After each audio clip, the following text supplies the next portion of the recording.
Hello and welcome to another week. It's been great to be kind of tiptoeing into some richer work and some strategy-based work this week.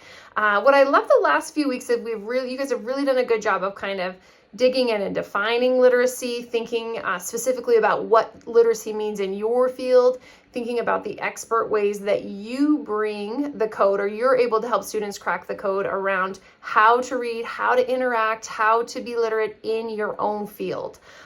We're going to move from that big purpose of why into strategy-based work. So last week and starting in this week, we're going to get into the mix of what I love, which is instruction. So if you remember a few weeks back, we started looking at John Hattie's research around what works in classrooms. And that's really important because as I've been reading your connections and your reflections to each other, there's a lot of like, oh, I remember this strategy, or this kind of reminds me of this that I've learned about. And as an instructional coach, I want you always thinking about, okay, lots of things work, but what's the most evidence-based strategy that we can try? And then how do we make that stick in your classroom? Because I think especially now more than ever, like we have so much information and so many ways to access new strategies, but really we want to focus in and we want our students in that role to be able to say, okay, I know this evidence-based strategy from your classroom, and now I can do this strategy in order to focus on the content that's so important. So sometimes it feels really good to keep things moving and keep it fresh, but it also for students can feel really nice to have some comfort in some familiar strategies that really work, that allow them to focus on the deeper aspect of learning that's apparent within that strategy.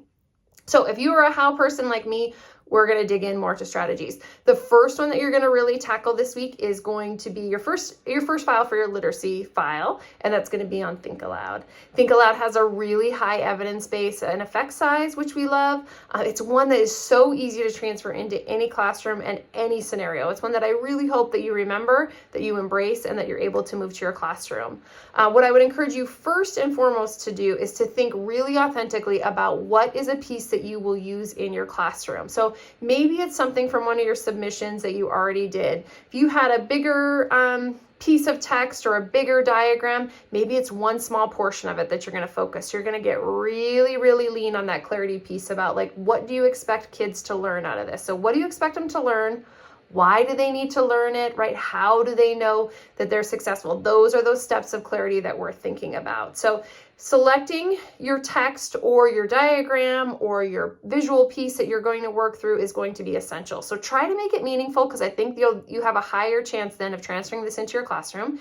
And then also try to think about your audience. So you are all talented experts in the fields that you represent and the disciplines that you represent. So for you, it may seem like you're being so explicit that it's almost an overkill, right? It's too much. So you're going to use I statements. That's going to give cognitive apprenticeship to your student. They're going to be able to step in, as research tells us, step into that work and see your inner thoughts. And that's really, really powerful for them. So for so many of you, you're in a field that you naturally maybe connect to.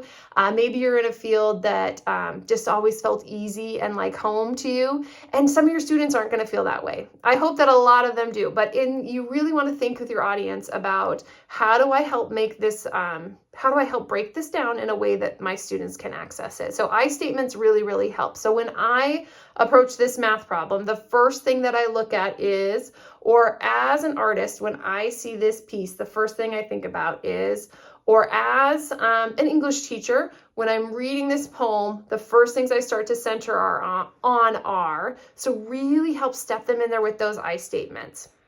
The second big chunk I'm going to always look for is when you're in that gradual release, that we do piece. Think about, how do students do some of the talking? So obviously they're not going to be call and response in this scenario because you're going to be filming yourself, but where can you pause? Where can you encourage some turn and talk? Where can you encourage any sort of strategy that's going to allow them to do some of the talking as the learners and to start to engage? So we always say the person doing the most talking is doing the most learning. So allow some space and some pausing for them to be able to dialogue around that, even though that may feel uncomfortable in there. Those things, and really also like, how are you going to let them crack the code? So what are the keys? What are the secrets that you know that you can bring that will help your students be able to solidify on that information for you? So I really hope you have fun with this. I encourage you to kind of keep it brief. I think it says 5 minutes, right? Like, it's a really easy to go way over on videos. Try to keep it concise. Again, tap into your why, tap into your how. What are they going to learn? Why are they supposed to learn it? And why is that important for that audience that's so ready to learn from you? So I hope you have lots of fun. Reach out with any questions. If you're really shy, turn the camera around and just allow it to video your work and just hear your voice. Okay, get started. Reach out if you need anything.